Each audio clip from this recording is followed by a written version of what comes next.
Welcome to the Leading Digital podcast, the show where we explore innovation, operational excellence, and digital transformation in field service. We bring you insights from the brightest minds in leadership, business strategy, service excellence, and innovation to help you stay ahead in an ever-evolving industry. Joining us today is Niel McCoy, Director of Aftermarket Automation at Sandvik Mining. With nearly 3 decades in mining operations, Niel now leads global aftermarket efforts specifically around Sandvik's AutoMine lifecycle support solutions, a new service offering launched in mid-2024 that spans automation, competence and operations. Sandvik, a global high-tech engineering group present in more than 150 countries with over 40,000 employees, continues to push forward with digitalization, sustainability and transforming how mines operate underground. Niel's work touches on everything from commissioning autonomous loaders and collision avoidance systems to embedding change management, continuous training, remote and on-site support, and ensuring the full value of automation is unlocked over the life of a mine. In this episode, we'll dive into what it takes to ensure autonomous systems deliver not just in theory but in sustained, real-world performance, balancing technology, process, people, remote environments, and evolving support models. Let's dive in. Niel, welcome to our podcast. Thanks for joining us. Thank you very much, Catherine. It's a pleasure to be here. Fantastic. Really looking forward to this. But just let's have a bit of intro and background. So can you give us a quick overview of your career journey and how you got to where you are? Well, very interesting journey. So first of all, the company that I work in is in the mining industry. We supply equipment and service solutions to mining customers as part of the business area that I'm in within Sandvik at the moment. I've been in the mining industry for 32 years now. My original trade, strangely enough, is how to drill holes in rock and blow it up. So I was trained as a mining engineer. I started my careers in the mines. We moved into various consulting roles, and then midway through my career journey, I ended up at Sandvik and various roles in Sandvik, and through some of the roles that I had, very close association with our services side of the business. The customers that I used to look after as a key account manager had what we call these performance maintenance contracts in place. Initially, where we would be on site and we'd have to maintain the customer's equipment with various KPIs and financial risk rewards associated with them. Really got involved in that side of the business quite intensively. From there, I then moved on to various other roles in the organization and ended up eventually in what we call our business unit automation, which basically has various products that focus on equipment safety, as well as in enabling equipment to operate remotely underground and fully autonomously as well. So anything from an operator sitting in a chair, pulling the levers through to full autonomy. And I've now been in that organization for the last 7 years now, sorry. And then I've also now been in charge of the aftermarket side of the business for the last 3 years. So we've been a growing business. We're a small brother in the bigger Sandvik world. We have a massive organization that's focused on mechanical maintenance of equipment and very well established. But we as a technology supplier within our organization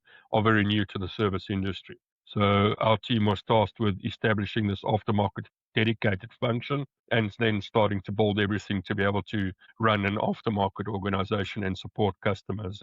Our main focus is around obviously the field services element, going out to customer sites and assisting them, and then the remote support element as well, which sort of plays a key role.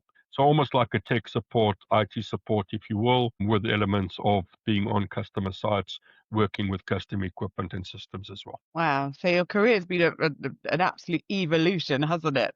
But it must be quite nice to be sort of in the office, well, not in the office, but in the background, helping the people who are literally at the rock face, because you've been literally at the rock face. Correct, yes. Yeah. And I think that's one of my passions as well, is to enable them to do their job. I think one of the fundamentals that we were taught in the company that I started my mining career with is it's all about the team and it's all about you enable the workforce at the rock face to execute. Because if they're not successful, you're not successful. Yeah. And that's really a fundamental principle that I've carried right throughout my career, is making sure those guys can do their job, because then everything else, your return on investments, all of these other things that you're focusing on, efficiency, etc., start coming more naturally. If you enable them to do their jobs more efficiently, it's amazing what you can empower in the back end with your financial numbers and with everything else. Yeah. Yeah. Yeah. I mean, that's a great piece of advice. Are there any other bits of advice that that have had quite a lasting impact on you and your career? I think that's sort of the core of it. Is always ensuring that you then also have the right team with you, because you cannot be an expert in everything. And now this fundamental shift in my career, moving more from a sales consultant type role into this aftermarket support, was a big change for me as well. And I'm constantly learning and evolving. So without the right people underneath me, it wouldn't work. So I've made sure that I've got that the team that's working in our function are specialists in their various areas, and I feed off of them very well. And I'm really just there to support and guide and enable them to do their job as well. So it goes from the highest level, and it's a similar principle as you go up at the end of the day. So help develop the strategy, formulate, and then steer the ship from that point of view, but then rely on the experts to do their job. Yeah, fantastic. I think when I moved into management, that was one of the big learnings, is that I didn't have to know all the answers. I just needed to know where to go to get the answers from the people who knew, if that Yeah. makes sense. It was that mindset shift was quite different. Absolutely, and it is a bit difficult sometimes to accept that you don't know everything, but then you don't need to know everything. I think that's the point. Yeah, To acknowledge and accept that, it's also a maturity thing. As you grow in your career and as you mature, you start realizing more and more it's okay, it's yeah, acceptable. But when you're young and hungry, it's a difficult thing to swallow. exactly, exactly. I mean, that's sort of quite a challenge to overcome. Have there been any other challenges that you've had to come over? Blah. Have there been any other sort of challenges you've had to overcome that have shaped your career or your journey? I think things are never static, and it always changes. And being part of a big corporate organization always comes with its own unique challenges. And in the modern world, everyone talks about agility. In the older days, it took very, very, very different forms in terms of what they called it, but it's the same basic thing. Now, being adaptable and being prepared that things will constantly change. And I think for me, one of the big things that I'm working through now is if you're stuck in a situation that you know that there's nothing that you can do about it, how do you pivot and how do you change? And that's one of the things that we as a team are working through right now. So we critically have to analyze our organization now within the business constraints that we have and with the growth path that we're on. You can't start building a massive organization and hiring, teams of people, because the financial numbers just don't support that. So we now have to start critically rethinking what is it that we're trying to do and how we're going to go about doing it. So with the team that we have. Yeah. So, I think I'm currently working through the scenario where we are busy redefining one of our functions. So we're busy doing a functional analysis, and we're critically looking at where are the gaps and how we're then going to align the people that we do have to start filling those gaps and change what they are doing from a day-to-day basis now and going into the future to help us prepare for our strategy and to enable us to be ready when the growth really starts kicking off. Yeah. So keeping yourself in check. Yes, yeah. And that's something that you constantly have to do. And I think that was also a very big learning from me, moving from a regional role within what we call a sales area, which is our sales organizations that are geographical locations, to a global role as well. You take a very different view on the business, and you have to go through a learning curve to understand the nuances that global role brings. It's from simple things like things don't happen at the speed you expect them to. Yeah. Whereas when you're in the front line on the coal face, it's day to day, and you go and you make decisions in 24 hours, and you execute and you support and you adapt. Whereas in the back line, things are more progressive, and it's more of a systems and processes type focus, and you have to develop and align them and get all the stakeholders involved. And that's definitely brought some challenges to me to understand that type of environment and adapt my behavior accordingly. Yeah, definitely a different speed. Definitely. So whilst we're talking about change, like the evolution of you, I mean, you've seen mining evolve dramatically from quite traditional to highly automated. What's been for you the biggest shift in how technology and people now work together? I think it's the use of data, and that still stays an ongoing pursuit within the mining industry.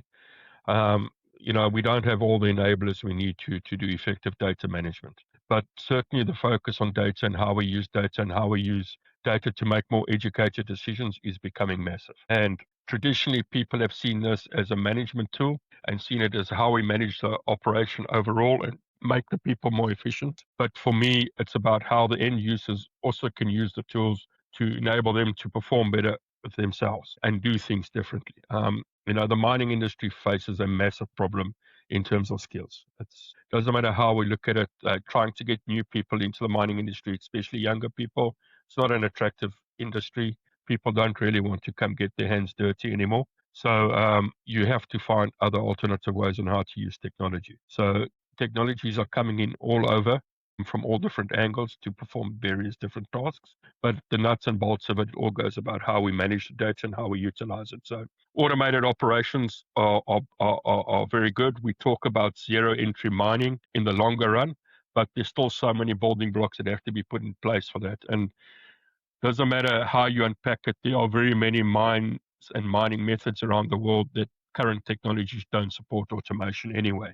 So you have to try and make those smarter utilizing other technologies. Excuse me. And that I think is really where the core focus in the mining industry is right now. Yeah, I mean, it sounds like a massive shift. Do you think there are sort of lessons that the journey that you've been on, are there lessons that other industries who might be facing similar sort of pressures or transformation challenges could learn from? Absolutely. And I think I recently attended the Field Services Europe conference. And out of that, one of the big issues, whereas last year was let's talk about how do we select technologies to implement. Now the talk has shifted to what makes it actually work and how do you make it successful. And change management really is at the core of that. And that's where everyone goes wrong, not doing change management properly. And the basic principles of change management don't change, doesn't matter what industry you are in.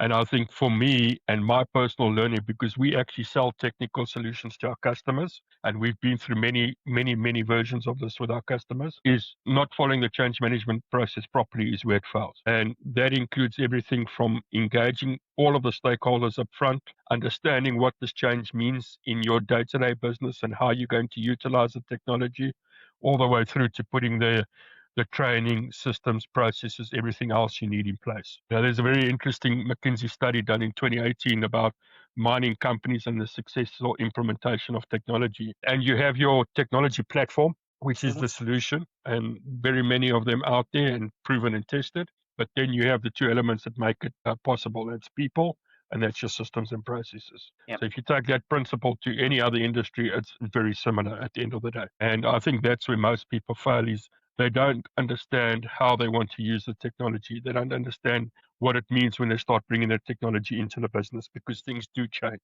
It changes the way you work, it changes the way you think, and it also changes the way you can manage. And that really is what it's about. The end user, everyone sees the higher level of what the technology does in the bigger picture, but they forget about the poor end user. It makes their life better as well. And remember those benefits and don't forget to incorporate them in your change management journey because a field service tech not having to fill out paperwork, none of our field service techs like filling out paperwork. Whether you're in the medical, in the general support industry, or whether you're in the mining industry, techs don't do paperwork. So that's a good example of, one of the benefits that you bring to them. Recording job cards, capturing information on job cards, all of those type of things. If you focus also on the end user, it helps a lot in your change management. And they become your champions and they drive it throughout the organization. So, so involving them up front, having them part of the stakeholder group and not thinking of it just as a project as well. I think for me, the ownership about the technology is it becomes a tool in our organization. It's not just a side thing that we've bought, but it becomes entrenched in the way we work. You have to take that ownership of the technology and make it your own and personalize it. Yeah, absolutely. Because otherwise, you've got these kind of two approaches to it. You've sort of almost got the back office saying, this is going to change our world. It's amazing. We love it. And you've got the end user in the field going, this looks scary. Why is this coming? And if those kind of two messages don't really mesh up and people don't understand each other's thoughts about it, then it's just a piece of technology that's going to land and everyone's going to go, oh, I'm not touching it. So absolutely change management in. Absolutely. And the other big issue is the aging workforce. So now you've got the buzzwords of democratizing knowledge and tribal knowledge and all of those. And one of the big discussion points that we had was, why would I want to share that information? What's in it for me? That's my IP. That's my personal value. So how do you then make people understand that they are bringing further value by sharing the knowledge that they actually have in their head, that they feel they have the right to own? So you have to try translate that to them as well and try make them understand what the sharing the knowledge enables. Some of the examples that we're looking at now and that we've been engaging with our team on is, you're being constantly bugged with simple things. People are always messing around and phoning you about the most ridiculous things. And when does it happen? On a Friday afternoon of the weekend, when no one else is around because they know you're the guy to contact. So you can start taking that away. You constantly complain that the R&D and product line and development teams aren't taking your idea seriously, and they keep putting out product that doesn't work and creates problems for you. Now you've got the ability to capture that and send it back to them. You complain that the training's not efficient. Well, why is the training not efficient? Because we don't understand that the manual says step 13 to 14 actually has 3 hidden steps that only an engineer with a degree actually understands, but the poor guy in the front line doesn't know how to use and doesn't realize that there's these hidden steps. So that you've got the experience. So now we can build that into a training material and make your life easier. So you don't have to keep repeating that. So it's, all of these things that you have to take into account to show the value that is going to come to them, and that then delivers the value in the back end in terms of efficiency and growing and supporting your organization. Yeah. So if we talk, we talk quite inwardly, but if we think about customers now, I think many organizations see the challenge of not just launching that new technology, but sort of, as we've spoken about sustaining its value.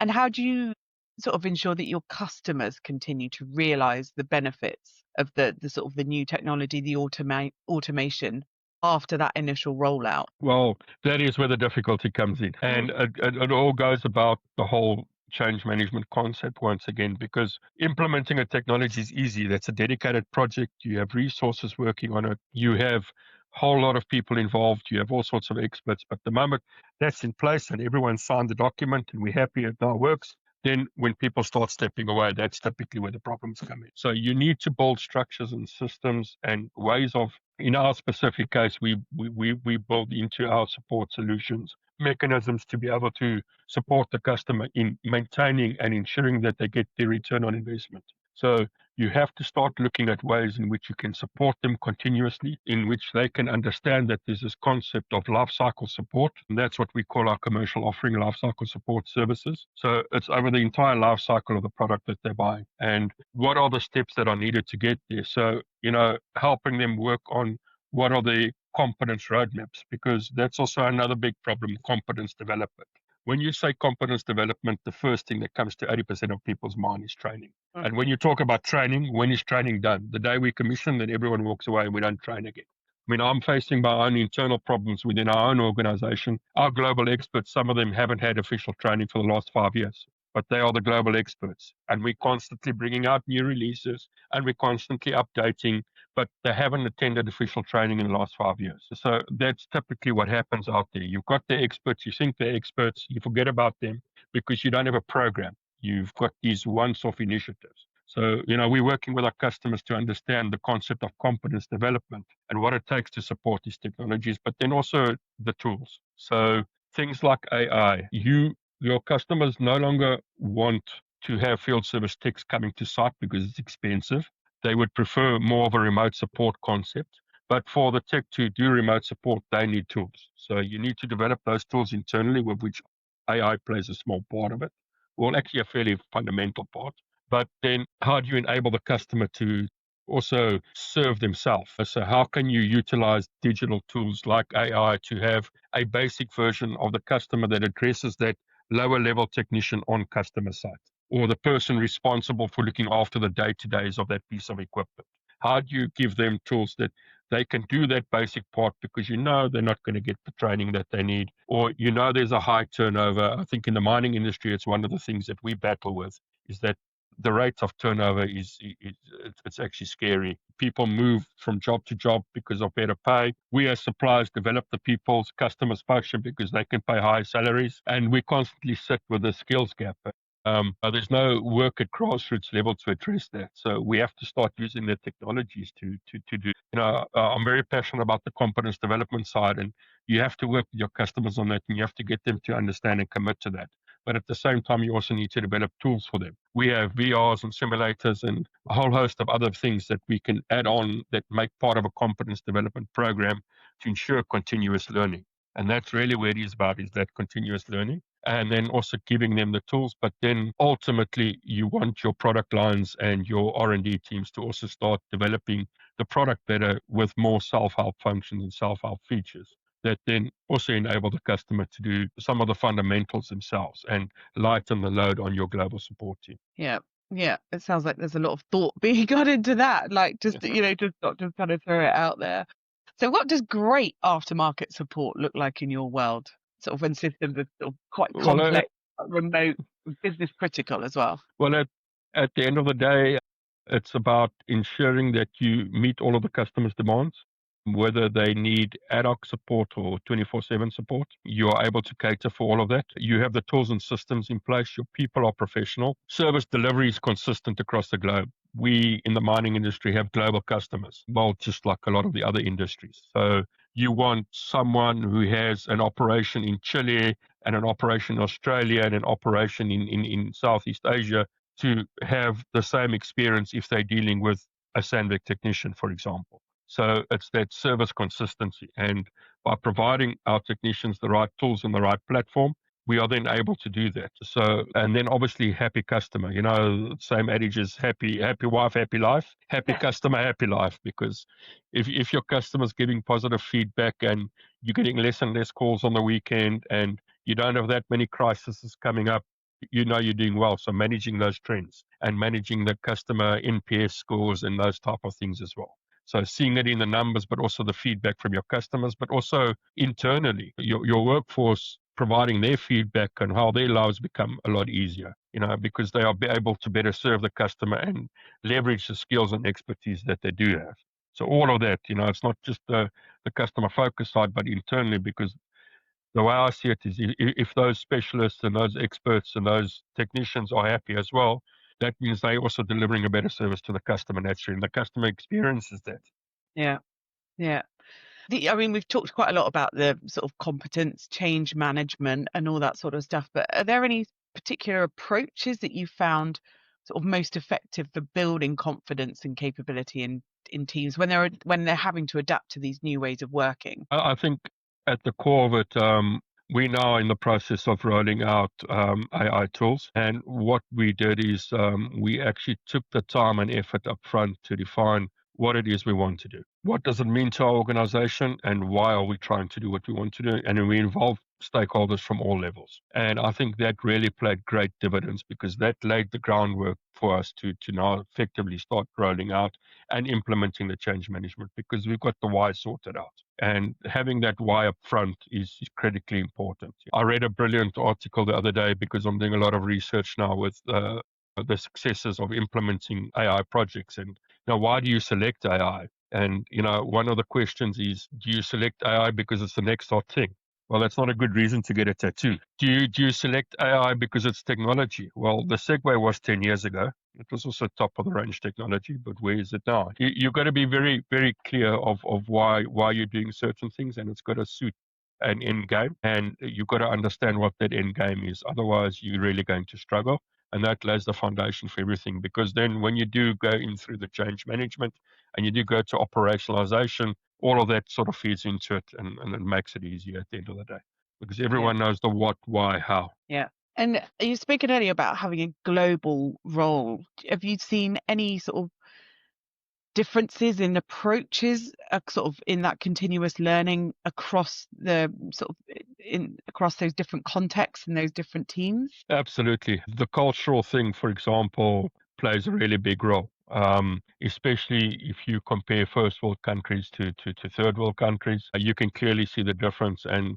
the way technicians approach the problem, the way they engage with customers, sort of very, very different things from some people see a specialist or a technician as a confidant and a consultant. Others see them as just a general laborer and they don't necessarily want to engage or talk to them.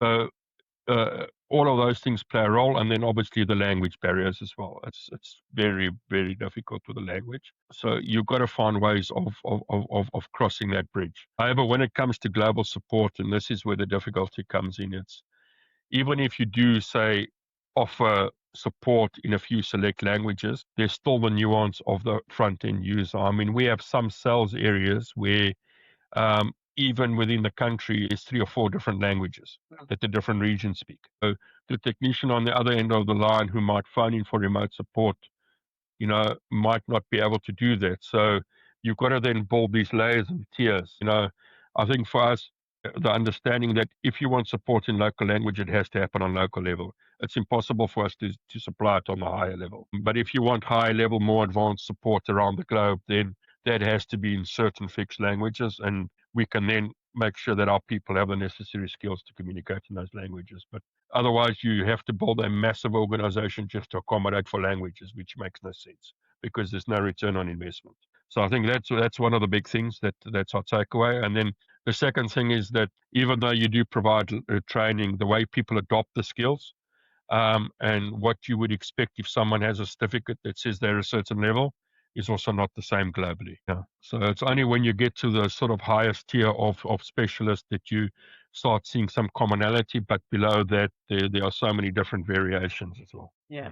Sounds like a lot of challenges to keep you on your toes. Absolutely. So let's have a look at the future. So what excites you? What about the sort of the next phase of mining automation and, the role that strong service and support is going to play in sort of shaping that future? I think the efficiency side, you touched on it earlier, how we help customers get the most out of their systems. If you want to use a buzz term, unlocking the excellence, that type of concept. Mm-hmm. It's how we're going to advance our traditional support services into those more enhanced services. So part of that journey in terms of how we ensure customers obtain success is making sure that we can constantly help them get the most out and adapt as their situation changes. Because adopting automation is a journey and it constantly changes as the mine environment changes, as the economic situations changes. There's so many different factors that influence how mines have to execute. And moving into different ore bodies, end of life, beginning of life, etc., etc. There's so many different factors that play a role there. Constantly being able to assist and provide these advanced services, utilizing information, utilizing AI, I think that's really what I'm excited about because it unlocks so many additional avenues we can help the customer become successful at the end of the day. Yeah. And I think for me, ultimately, being a miner at heart, I want the customer to be successful because then the mine's successful and we get the rock out at the value that we want and we deliver the value at the end of the day to the powers that be. So that still remains my passion as a mining engineer. And helping them get there through this journey is really where I see us playing a huge role going forward, utilizing technology. Yeah. I mean, it sounds like more like a sort of a partnership as well, instead of, you're just kind of throwing a product and then you get a bit of support. It's more like a partnership. Absolutely, especially when you start getting into these type of discussions. It also becomes a bit philosophical to a certain extent because it is about a partnership. Normal support and normal maintenance is day to day. These type of discussions, optimizations and efficiency management and everything, it requires a partnership to be successful. And if you don't have that partnership, it will never be successful because if it stays on a transactional level, you're focused on the nuts and bolts. So you have to develop that partnership to get to that next level. Yeah, absolutely. So what are your goals for the next 24? So my goals are obviously to deliver on our growth strategy. That's step number one. And to do that, we've got a couple of enablers. So I have been working now, as I mentioned, with the restructuring of our team to gear us to be ready for the next 24 months and to be ready to be able to deliver. Implementing our technologies. It's quite interesting. We talked about change management, and I can talk at great lengths of how we help our customers.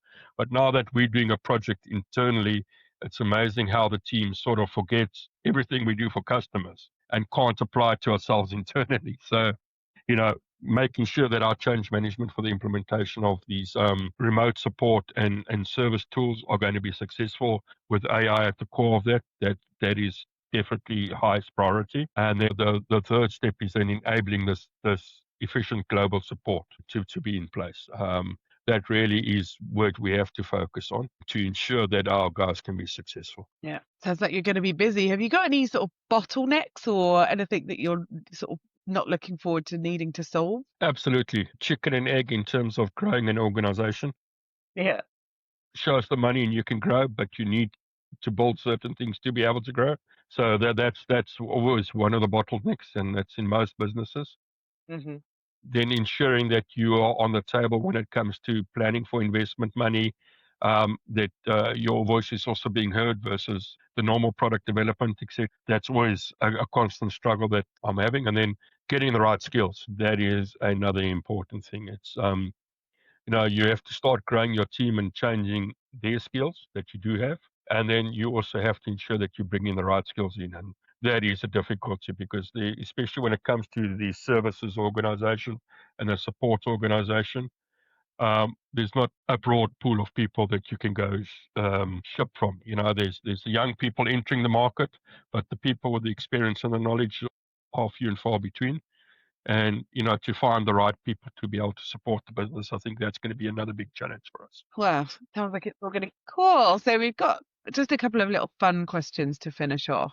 Is there one sort of old school tool or practice in field service or mining that you kind of secretly still love? I mean, it's brilliant that all this stuff is transformed, but is there something that you're a bit nostalgic for? Well, discipline remains key. At the end of the day, I mean, you can bring all these wonderful tools in, but people still need to do the basics, and they still need to be managed well. And I think for me, that remains important. So this the first and second tier managers that are working and managing these teams.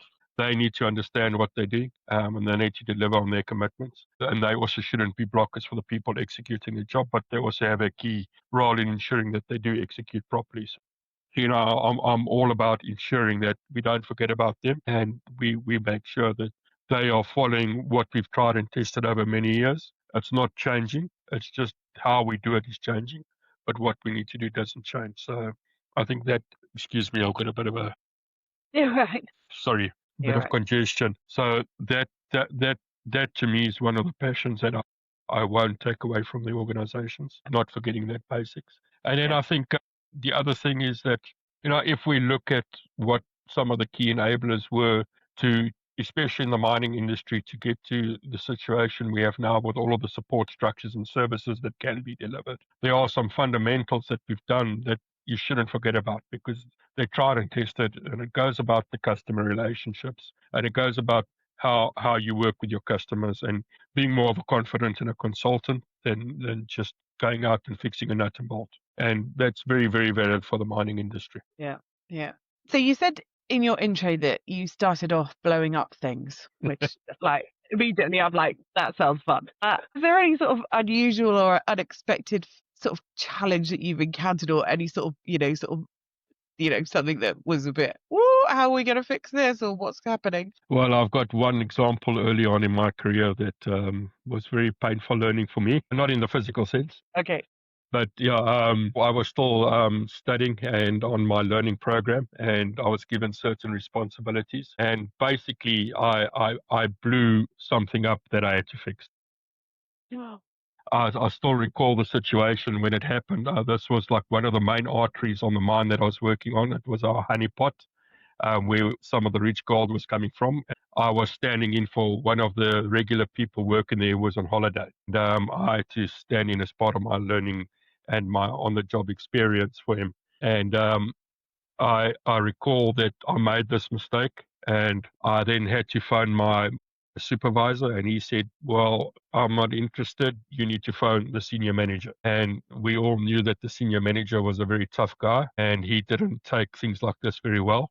So I picked up the phone from underground and I phoned him and I said, well, this has happened. And he says, and I expected an absolute roasting. And he turned around and he just said, well, you know what to do. Let me know when you've come out and fixed it. So I understood that as I need to stay underground and I need to get this problem fixed. I had to buy people's time, to get them to help me. We had to go reclaim materials from an old mining section because we didn't have any spare parts underground to do the repairs. It took me personally 36 hours underground before I actually came to surface. I had to bribe my mates to bring down food for me when they came down on the next shifts Wow. so that I could actually have something to eat. Oh and my then I and then I came out at the end of the repair, and I went to this production manager and said, "Right, the problem's now fixed." He says, "I hope you've learned your lessons." That is a good lesson to learn, right? You did do anyway. So it was everything in one there. It was all in one that, you're accountable for your mistakes. You find a way to overcome the mistakes, and you find a way to fix the problem by hook or by crook. Yeah. And then, so how do you then engage with people? How do you convince people to help you out when it's your mistake, etc., etc.? So quite many learnings in one incident there. And as a reward at the end of the day, it was a metal structure that I blew up. They actually cut out a piece of the metal structure and put my name on it, and they gave it to me as a present. And I still keep that in my office as a memento. Visual reminder. Yeah, so, every now and again when you get stuck and your thought processes aren't flowing the way they should, you just look over to that piece of metal. Reset. Here we go. Yeah. So, oh, that's a brilliant story. So now, final question. What would it be? Tough question. But I think the one thing to fix for me would be, I guess it's very difficult because I keep on thinking of 3 or 4, but I think at the end of the day is the one thing is just having a tool that enables you to manage the business effectively. So that includes the front end execution and having access to all the information that comes out of that and all of the reporting and everything out of one tool. So that's my magic wand, is to have a single tool that we can do everything we need to do and not be reliant on multiple systems. Yeah. Single version of the truth, and everyone's has access to this all the same information, so everyone's looking at the same thing. Exactly. Yeah. Yeah. Wow. That would be good. It would be. Well, Thank you so much, Neil. That's been really interesting. perfect. Thank you very much for your time. Thanks for the invite. I appreciate it.